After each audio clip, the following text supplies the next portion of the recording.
जब आप लड़की के लिए टाइम निकालते हो, जल्दी से रिप्लाई कर देते हो, उसे मनाने की पूरी कोशिश करते हो, तब तक उसका इंटरेस्ट धीरे धीरे कम हो रहा होता है। और जैसे उसकी इमोशनल इन्वेस्टमेंट कम होने लगती है, आप एफर्ट्स को और ज्यादा बढ़ाने लगते हो। आप ओवर थिंक करने लगते हो, पैनिक करते हो कि कहीं ये मेरी लाइफ से चली ना जाए, ऐसी तो क्या ही गलती हो गई, ये मेरी लाइफ से जाना चाहती है। बट जैसे आप रुकने का डिसाइड करते हो कि बस अब बहुत हो गया, अब मैं एफर्ट्स नहीं डालूंगा, और पूरी तरीके से अपनी लाइफ पर फोकस्ड हो जाते हो, सडनली आपको एक चेंज दिखाई देता है। वो अचानक से वापस से आपको अटेंशन देना शुरू कर देती है। और रियलिटी ये है कि अगर आपको ऐसा लग रहा है कि आपने इग्नोर किया, इसी की वजह से वो आपकी लाइफ में वापस आ गई, तो आप बिल्कुल ही गलत सोच रहे हो। ये फीमेल साइकोलॉजी से ज्यादा ह्यूमन साइकोलॉजी को समझने पर ज्यादा डिपेंड करता है। और एक बार अगर आप इसके पीछे का साइकोलॉजिकल शिफ्ट समझ गए ना, तो आपकी डेटिंग का गेम पूरी तरीके से बदल सकता है।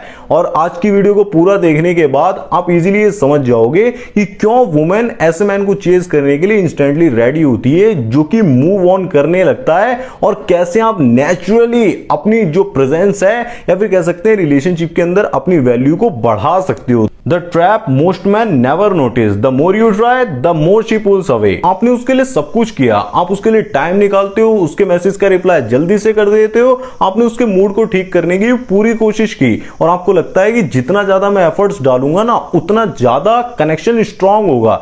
बट धीरे धीरे ना चीजें उल्टी होने लगती है, सब कुछ बदलना शुरू हो जाता है। जो एक्साइटमेंट थी ना, वो बिल्कुल ही खत्म हो चुकी होती है, वो सामने से बिल्कुल भी इनिशिएट नहीं करती है। और पहले वो जितना ज्यादा बात करने के लिए उतावली रहती थी, सोचती थी कि इससे ज्यादा से ज्यादा टाइम ले लूं इसका और इसकी अटेंशन मुझे चाहिए, अब उसके रिप्लाईज बहुत ज्यादा कोल्ड हो चुके हैं, बहुत डिले करके वो रिप्लाई करना शुरू कर देती है। और यहीं पर आप ओवरथिंक करना शुरू कर देते हो, क्या मुझसे कोई गलती हो गई, क्या उसकी मेरे लिए फीलिंग्स बिल्कुल ही चेंज हो चुकी है, क्या मैं इनफ नहीं हूं। और यहीं पर ना ज्यादातर मैन सिर्फ एक ही ट्रैप में फंस जाते हैं, वो होता है ओवर गिविंग का ट्रैप। आप ओवर एक्सप्लेनिंग करते हो, ओवर एफर्ट डालते हो, ओवर अटेंशन देते हो, सारी चीजें ओवर करना शुरू कर देते हो, और उससे ना कहानी और खराब हो जाती है, वो और ज्यादा दूर जाती है। जितना ज्यादा आप एफर्ट्स को बढ़ाते हो, उतना ज्यादा वो पुल बैक करती है। लेकिन फिर भी उसका इंटरेस्ट वापस नहीं आता है, और आपके दिमाग में सिर्फ एक ही सवाल आ रहा होता है कि मैं जब सब कुछ सही कर रहा हूं, तो भी उसका इंटरेस्ट वापस क्यों नहीं आ रहा है। और यहीं से ना न्यू गेम शुरू होता है,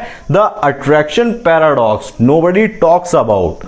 What if effort is the problem? और यहीं पर ज्यादातर मेंस ना एक डेंजरस मिस्टेक करते हैं। जब लड़की दूर जा रही होती है ना, वो और ज्यादा एफर्ट्स लगाना शुरू कर देते हैं, क्योंकि उन्हें ऐसा लगता है कि ज्यादा अटेंशन, ज्यादा केयर और ज्यादा एफर्ट से अट्रैक्शन को वापस लाया जा सकता है। लेकिन एक सेकंड के लिए सोचो, अगर ये स्ट्रेटेजी काम करती तो प्रॉब्लम पहले ही सॉल्व हो चुकी होती है ना।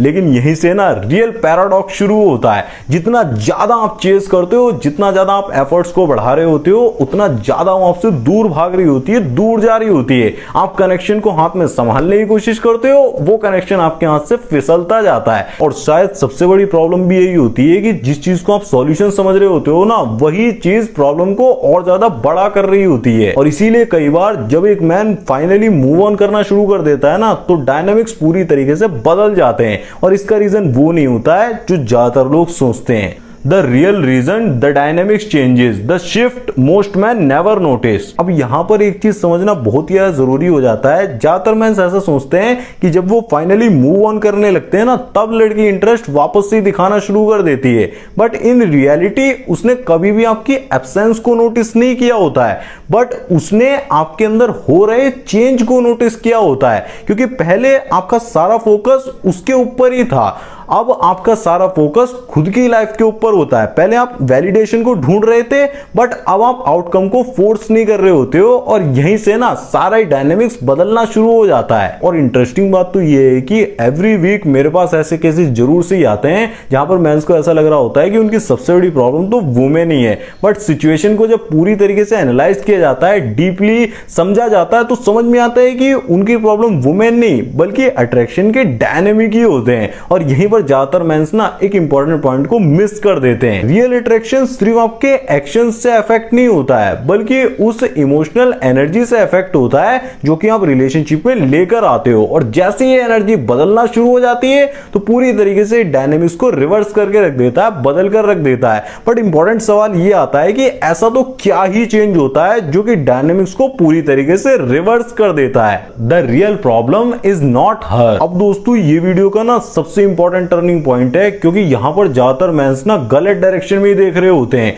उन्हें ऐसा लगता है कि उनकी लाइफ की सबसे बड़ी प्रॉब्लम ना लड़की है, बट कई बार सिर्फ उसका बिहेवियर नहीं, उनकी जो इमोशनल अटैचमेंट होती है वही उनकी सबसे बड़ी प्रॉब्लम होती है। आप खुद ही सोचकर देखो, जब आपका मूड सिर्फ उसी के रिप्लाई पर डिपेंड होता है, पूरे दिन भर सिर्फ आप उसी इमोशनल कॉन्वर्सेशन में अटके रहते हो, वही दिमाग में घूमता रहता है, बहुत ज्यादा बार बार आप फोन को चेक कर रहे होते हो, उसके रिप्लाईज को चेक कर रहे होते हो, तो प्रॉब्लम सिर्फ अट्रैक्शन की नहीं रह जाती है, प्रॉब्लम बन जाती है आपके इमोशनल डिपेंडेंस की। और सबसे इंटरेस्टिंग बात तो यह है कि ये सब इतना ज्यादा धीरे धीरे होता है ना कि आपको पता भी नहीं चलता है। आप सोचते हो कि मैं तो केयर कर रहा हूं, लेकिन कई बार ऐसा होता है कि केयर और इमोशनल डिपेंडेंसी के बीच की लाइन ना बहुत ज्यादा पतली होती है। जैसे ही आपकी हैप्पीनेस किसी और इंसान के रिस्पॉन्स पर डिपेंड होती है, वहीं से आपका बिहेवियर चेंज होना शुरू हो जाता है। आप और ज्यादा एंग्शियस हो जाते हो, और ज्यादा फोर्स करने लगते हो, और ज्यादा अप्रूवल्स को ढूंढने लगते हो, और इसी बिहेवियर की वजह से रिलेशनशिप में एक तरीके से आप प्रेशर क्रिएट करने लगते हो।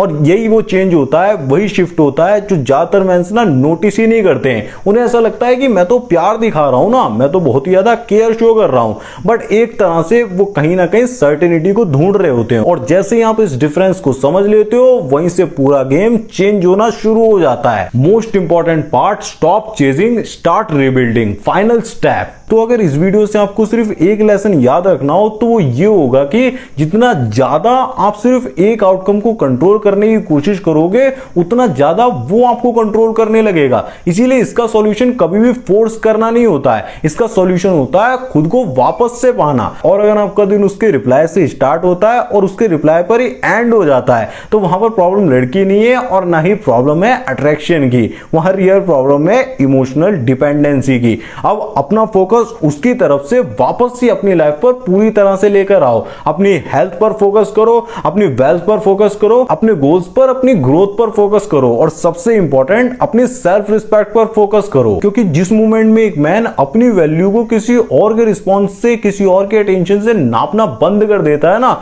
उसी मोमेंट से उसके अंदर एक अलग ही लेवल का कॉन्फिडेंस दिखाई देता है। और ये जो कॉन्फिडेंस होता है, ये रिलेशनशिप के डायनेमिक्स को फुल्ली बदल कर रख देता है, चेंज करके रख देता है। जो आपकी लाइफ से चला जाता है उसको रिग्रेट फील कराता है, और जो आपकी लाइफ में उसे काफी ज्यादा आपके साथ अमेजिंग फील कराता है, आपके लिए इंटरेस्ट को बढ़ा देता है। लेकिन एक बात आप हमेशा याद रखो, इस वीडियो का लेसन ये नहीं था कि आप किसी को इग्नोर करो, बल्कि इस वीडियो का सीधा सा लेसन ये है कि आप वैलिडेशन को चेस करना बंद करो। क्योंकि कई बार जब आप किसी इंसान के पीछे भागना बंद कर देते हो ना, तो कहीं ना कहीं आप वापस से खुद को पाने के लिए काम करना शुरू कर देते हो, अपने आप को बिल्ड कर रहे होते हो, और यहीं से आपको रियल शिफ्ट दिखाई देता है, यहीं से आपको रियल चेंज दिखना शुरू हो जाता है। और वही पॉइंट होता है जहां पर रियल ट्रांसफॉर्मेशन शुरू होती है। द फाइनल ट्रूथ, कंक्लूजन यही निकलता है, सबकी सिचुएशन स्पेसिफिक होती है, अलग होती है, बट एक छोटा सा ब्लाइंड स्पॉट पूरी सिचुएशन को पूरी तरीके से बदल कर रख देता है। अगर आप जानना चाहते हो कि एक्चुअली में आपकी जो स्पेसिफिक सिचुएशन है उसके अंदर कैसे आप डायनेमिक्स को रिवर्स कर सकते हो, कैसे अपनी रिस्पेक्ट को, अपनी पावर को दोबारा से पा सकते हो, वैल्यू को बढ़ा सकते हो, अगर आपको नहीं समझ आया वीडियो देखकर, और ज्यादा आप सीखना चाहते हो, इतना नहीं समझ पा रहे हो रियलिटी में कैसे यूज करना है, तो आप मेरी वेबसाइट पर विजिट कर सकते हो, मेरे वन-ऑन-वन चैट सेशन को या फिर कॉल सेशन को बुक कर सकते हो। उसके लिए मैंने आपको डिस्क्रिप्शन में लिंक दिया हुआ है। क्योंकि रिलेशनशिप मास्टरी या फिर साइकोलॉजी से related, human psychology, female psychology, power dynamics, सारी वीडियोस में लाता रहता हूं, काफी समय से बना रहा हूं एक्सपीरियंस के साथ, और बहुत सारे केस स्टडीज मैंने करे हुए हैं, तो आपके लिए वो बहुत ही ज्यादा हेल्पफुल रहेगा। और इस वीडियो को पूरा देखने के बाद आपके लिए एक इंपॉर्टेंट वीडियो और मैं यहां पर लगा देता हूं, how to rebuild attraction when she stop caring. ये वीडियो भी आपके लिए उतना ही वैल्यूएबल रहेगा जितना ये रहा, तो इस वीडियो पे क्लिक करके आप जरूर से देखें। मैं मिलूंगा आपसे उसी वीडियो में, तब तक के लिए ऐसी वीडियोस को देखते रहें। धन्यवाद, जय श्री राम, अपना ध्यान रखें, खुश रहें। पर्सनली कनेक्ट करने के लिए वेबसाइट पर विजिट करें, link is in the description. धन्यवाद।